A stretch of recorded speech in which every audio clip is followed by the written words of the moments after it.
The camera lens glares like a single eye in the dim garage, catching the billionaire's tears before they hit the concrete floor. Elena Voss, yes, that Elena Voss, the woman whose face graces the covers of Forbes and whose company builds satellites that whisper to Mars, stands frozen in a grease-stained bay, her designer coat hanging open, useless against the chill of disbelief. Her daughter, Lily, 7 years old and bound to a wheelchair since a rare spinal condition stole her legs at birth, is standing. Not perfectly, not gracefully, but standing. Two small, trembling feet planted on the oil-spotted ground, supported by a pair of calloused hands that belong to a man who hasn't had a paycheck in 3 weeks. The mechanic's name is Jamal. His coveralls are patched at the knees, his beard is threaded with gray, and his eyes, God, his eyes, are older than his 42 years. He doesn't look at the camera. He doesn't look at Elena. He looks only at Lily, whose fingers clutch his shoulders like she's afraid the world will yank her back down. "Easy, little bird," Jamal murmurs, voice rough as the gravel outside. "I got you." Lily's laugh breaks the silence, a sound so pure it cracks something open in Elena's chest. The girl takes one wobbling step. Then another. The walker Jamal built from scrap metal and hope clanks against the floor, but it holds. It holds. Elena's sob is ugly, raw, the kind that comes from a place money can't buy. She drops to her knees, uncaring of the oil soaking into her silk skirt. "How?" she whispers. "How did you?" Jamal finally meets her gaze. "Because someone did it for my sister," he says simply. 20 years ago. Same legs. Same fight. The camera zooms in on Lily's face, flushed, terrified, alive. Her eyes, the color of storm clouds, shine with something Elena has spent millions trying to buy, hope. If this moment just broke your heart and put it back together, smash that like button. Subscribe and hit the bell. We're about to take you on a journey that'll change how you see the world. 3 months earlier, Elena Voss had never set foot in a place that smelled of motor oil and desperation. Her world was glass towers and private jets, boardrooms where men in suits nodded at her every word. She'd built an empire on algorithms and ambition, but none of it had prepared her for the day the doctor said, "Lily may never walk." She'd thrown money at the problem the way she threw money at everything: experimental therapies in Switzerland, robotic exoskeletons that cost more than most people's houses, specialists flown in from Tokyo. Lily endured it all with a quiet courage that shamed Elena's rage. The girl never complained, never asked why her legs didn't work like the other kids at the private school Elena insisted she attend. She just waited. But waiting was killing Elena. It started with the Bentley. A flat tire on the way to a gala, the kind of inconvenience her assistant usually handled with a single phone call. But the driver was new, the spare was missing, and the rain was coming down in sheets. Elena, wrapped in a couture gown that cost more than the mechanic's annual salary, stood under the awning of Jamal's auto repair and tried not to cry.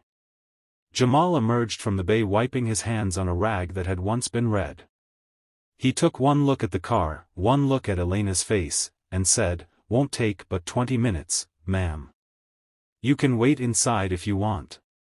Inside was a folding chair, a coffee machine that gurgled like it was dying, and a wall of photos: kids in soccer uniforms, a woman with Jamal's eyes holding a baby, a yellowed newspaper clipping about a little girl who took her first steps at age 10. Elena's gaze snagged on that last one. "Your daughter?" she asked, nodding at the clipping. "My sister," Jamal corrected. "Aisha. Born with the same thing your girls got, I'm guessing." Elena's head snapped up. "How did you?" "Saw the chair in the back seat. The way you looked at it, like it was a cage." He shrugged. "My mom looked at Aisha's the same way." He didn't ask questions. Didn't pry. Just fixed the tire, refused the $1,000 tip Elena tried to press into his hand, and said, "Buy your kid something that makes her laugh instead." But Elena couldn't let it go. The photo of Aisha, grinning gap-toothed in a walker made of PVC pipe and duct tape, haunted her. That night, she did something she hadn't done since college. She Googled Jamal Rahman. Age 42. Former aerospace welder. Laid off when the plant closed. Single father. Daughter, Samira, age 12. Sister, Aisha, deceased. The obituary was clinical. Complications from spinal muscular atrophy. Age 22. Elena stared at the screen until the words blurred. Then she made a decision. The first time Jamal saw Lily, she was asleep in her wheelchair in the back of Elena's SUV. He'd agreed to look at the custom van Elena had bought, some German monstrosity with a hydraulic lift that had stopped working. He'd expected another rich client who wanted to throw money at a problem. He hadn't expected the little girl with curls like black silk and a stuffed giraffe clutched to her chest. "She's beautiful," he said before he could stop himself. Elena's smile was brittle. "She's perfect. Except for the part where she can't walk." Jamal crouched beside the chair, careful not to wake Lily. "My Aisha was perfect too. Legs just didn't get the memo." He fixed the lift in 40 minutes. Elena tried to pay him triple. He took exactly what the sign said, $85. But Lily woke up as they were leaving. Her eyes, huge and gray, fixed on Jamal. "You have dirty hands," she announced. Jamal laughed, a sound like gravel and honey. "Story of my life, kid." Lily held out her giraffe. "Mr. Raff likes dirty hands. He says they fix things." Elena watched her daughter, her shy, quiet daughter, chat with this stranger like he was an old friend. Something in her chest twisted. The walker started as a joke. Elena kept finding excuses to bring the van back. A rattle here, a warning light there. Jamal fixed them all, never charging more than he had to. Lily began to look forward to the trips. She'd will herself into the garage, Mr. Raff tucked under one arm, and peppered Jamal with questions. "Why do cars need oil? What's a carburetor? Can you make my chair go faster?" One day, she asked the question that changed everything. "Mr. Jamal, why can't I walk like Samira?" Samira, Jamal's daughter, had come to the garage after school, all gangly limbs and quick smiles. She'd been helping her dad, handing him tools with the ease of someone born to it. Lily watched her with the kind of longing that broke Elena's heart. Jamal didn't answer right away. He was under the hood of a pickup, but his hands had gone still.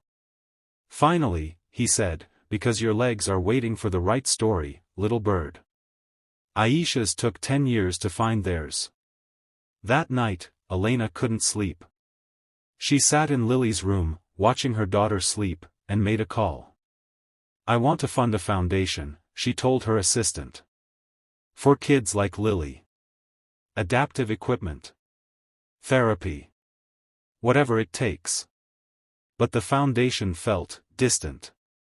Clinical. What Lily needed wasn't a grant. It was Jamal. The idea came from Samira.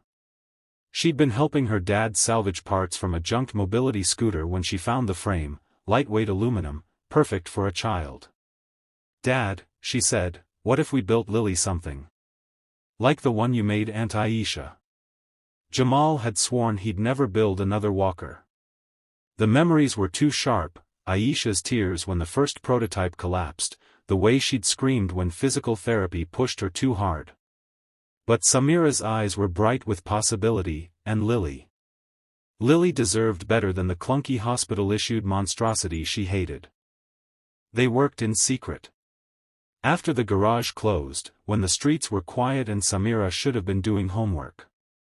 Jamal welded, Samira sanded, and Lily, sworn to secrecy, drew pictures of what she wanted it to look like. "Purple," she said firmly. "With stars." Elena found out by accident. She'd come to pick Lily up early and heard the clank of metal from the back bay. Peeking through the window, she saw Jamal and Samira bent over a half-finished frame, Lily perched on a stool directing them like a tiny general. "What are you doing?" she demanded, storming in. Jamal didn't flinch. "Building your kid a set of wings." The walker was a masterpiece of necessity. The base came from the scooter frame, reinforced with aircraft-grade aluminum Jamal had salvaged from his old job. The handles were wrapped in purple grip tape, Samira's idea. The stars were hand-painted by Lily herself, each one a wish. But it wasn't ready. Not yet. The first test was a disaster. They waited until Elena was at a board meeting. 3 hours, max. Jamal pushed Lily's wheelchair to the empty lot behind the garage, the walker gleaming in the afternoon sun. Samira held her phone, ready to record for Lily's secret project. "Okay, little bird," Jamal said. "One step at a time." Lily gripped the handles, her knuckles white. She tried to stand. Her legs buckled immediately. The walker held, but Lily didn't. She crumpled to the ground, sobbing, not from pain, but from frustration. "I can't," she wailed. "I'm broken." Jamal scooped her up, his own eyes suspiciously bright. "You're not broken. You're just learning a new language. Legs are stubborn, they need time to listen." Samira knelt beside them, fierce.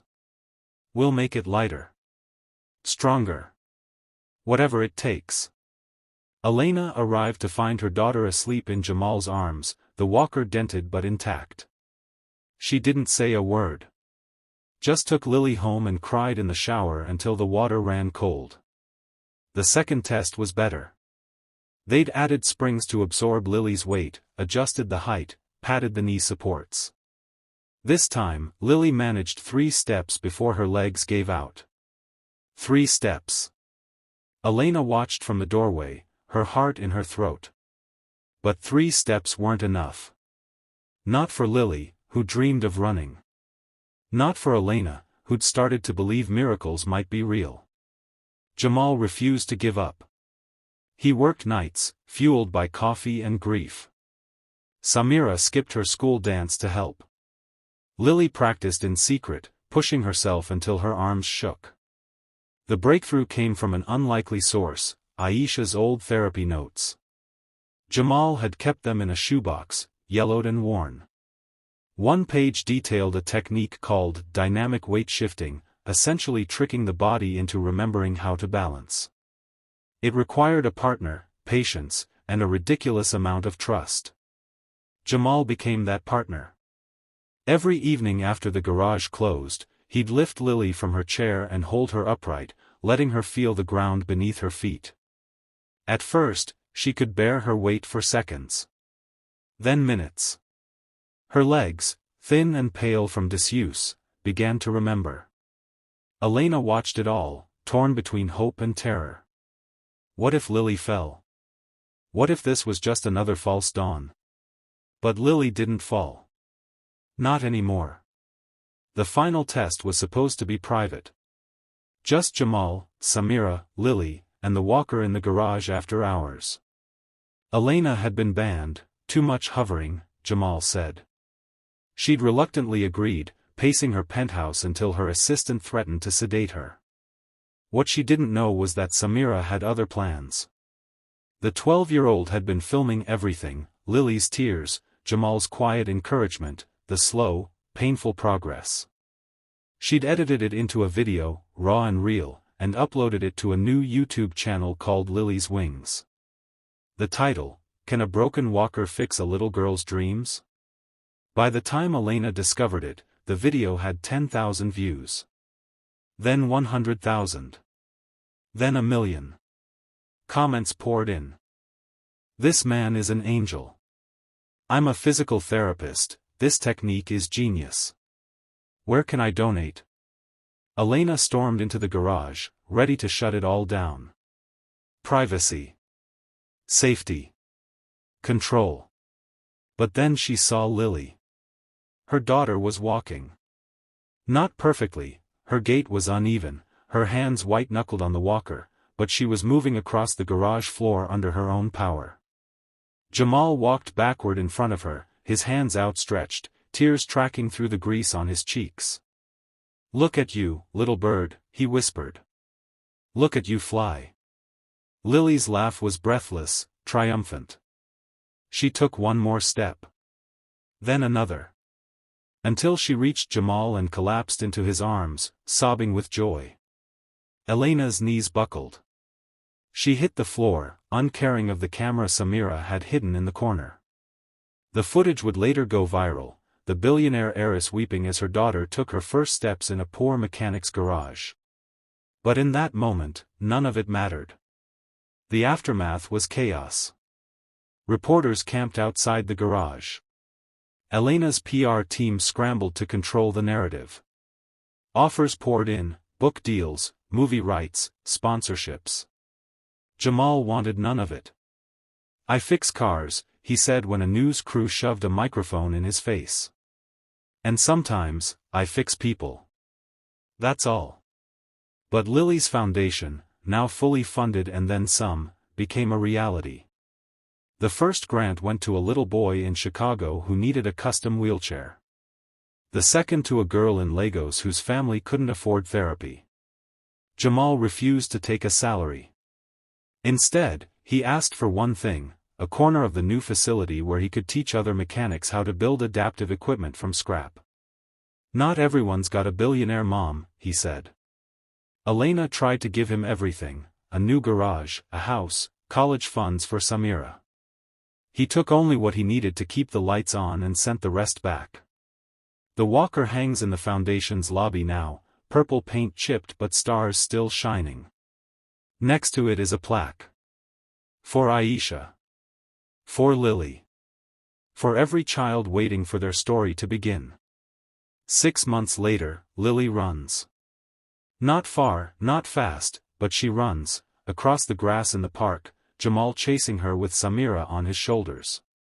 Elena watches from a bench, her phone forgotten in her lap. The camera, Samira's old one, captures it all. The video ends with Lily tackling Jamal to the ground, both of them laughing until they can't breathe. The screen fades to black.